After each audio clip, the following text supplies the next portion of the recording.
Today I want to talk about this story that appeared in the Daily Mail, and you kind of have to take it with a big grain of salt.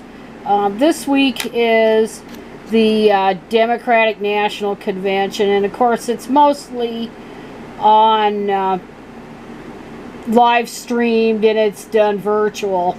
I don't think very many people are actually in Milwaukee for where originally was going to happen because of the coronavirus. And no, I wasn't picked as a delegate, but I am kind of watching different things on it, different subcommittees and councils and all that kind of stuff to see what they're talking about. But anyway, just coincidentally, the Daily Mail found Jill Biden's ex-husband, and he's made a lot of sensational allegations here in this story, and supposedly he's writing a book, or he's already written a book, and he brags that he could have it published either before or after the election. But at the same time, he doesn't want to hurt his ex-wife. What's funny about it is he's claiming that Joe Biden, of all people, had an affair with Jill while Jill was still married to Bill. And he married her in 1970, and then they divorced around 1974 or 75. And then Joe Biden, of course, he was widowed in 1972, just as he was about to be inaugurated U.S. Senator from Delaware. He was only 29 then, and at the time was the youngest U.S. Senator. And then in 1977 he remarried Jill, and of course they've been together ever since. But you know, obviously there's something wrong with this picture. Now, Joe Biden has been elected and re-elected and re-elected and re-elected to the Senate. He did that clear into 2009, and then he was vice president, elected vice president with Barack Obama in 2008, and then elected again in 2012. Biden has run for president at least 3 times, 1988, 2008, and now this year. So he's run all these times, he's had all these elections, and there's never been one peep about any extramarital affair. So, yeah. So, what's the motive here, Bill? What motive do you have other than money? And he says, well, he like I mentioned, he's got this book out, but he hasn't decided when he's going to publish it. But obviously, the Daily Mail got wind of it or something and offered him a bunch of cash to give his tell-all. And he doesn't look like somebody that's rolling in the dough.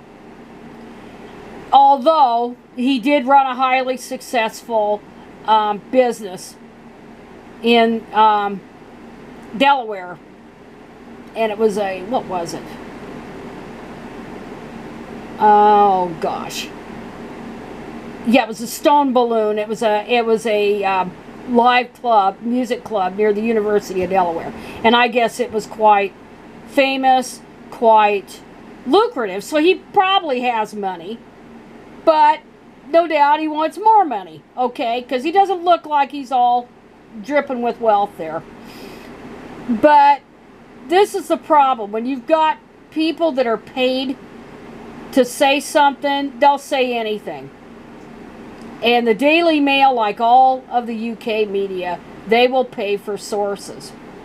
That's not something that's usually done in the US media, not the mainstream media, because it compromises the source. If that source is getting paid, they'll say anything for the money.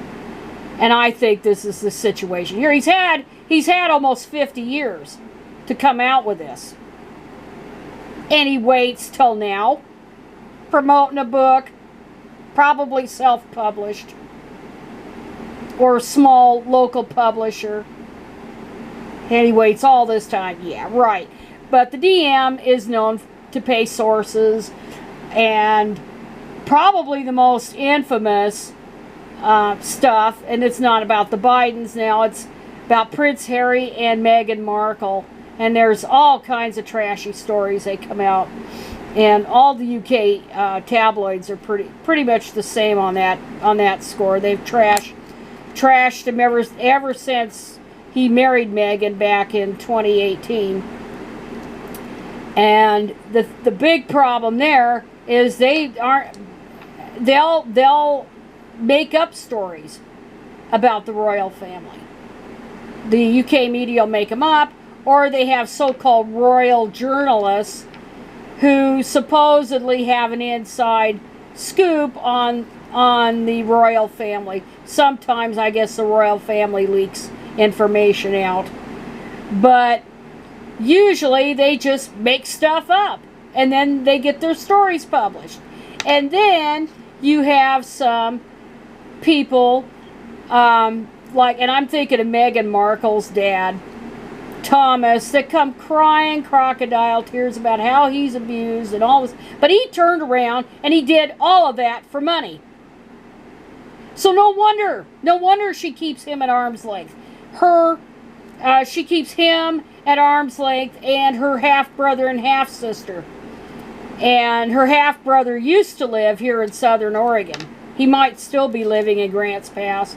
His, that half-brother's brother lives here in the Rogue Valley, and he makes a living growing hemp. And I think he's in business with his mother. So, anyway, they've all spilled their guts about her trashing her because they're getting paid for it. So you have to take anything that comes from the UK media with a big grain of salt. So no, I don't give this much validity here, because Stevenson had almost 50 years to give his tell-all, and he waits till he's 72 years old with a foot in the grave and decides, oh, I'm going to spill all about my ex-wife, but I don't mean to hurt her. Take it what you will.